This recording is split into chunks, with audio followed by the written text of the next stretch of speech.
Broiler,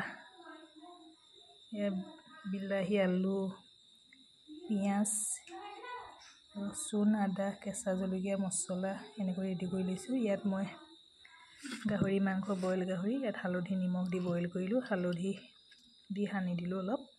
তাৰপৰা মই অলপ কেঁচা মিঠাতেল দি দিম।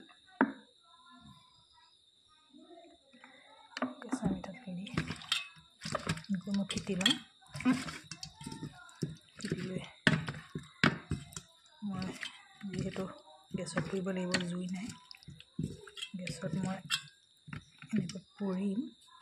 গাহৰি মাংসটো এনেকৈ বইল কৰি এনেকৈ মা মছলাবিলাক সানি আপোনালোকে পুৰি খাই চাবচোন। গাহৰি মাংসটো এনেকৈ খালে আমনি নালাগে, মানে খায়ো ভাল লাগে। সেইটো কাৰণে মই এয়া পুৰি খাবৰ কাৰণে ৰেডি কৰি ল'লোঁ। লওকচোন বাৰু, পুৰি কেনেকৈ পুৰোঁ আপোনালোকক দেখাম মই গেছত। বইল মাংসটো মই এনেকৈ চিলাই লৈছোঁ পুৰিবৰ কাৰণে।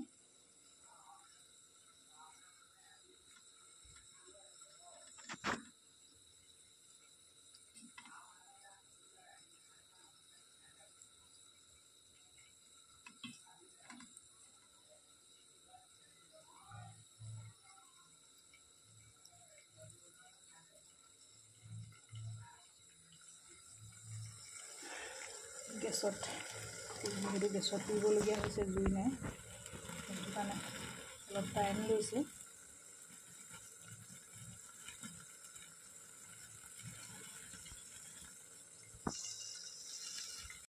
বিলাহী তেনেকৈ ফ্ৰাই মাংসতে দি দিছোঁ।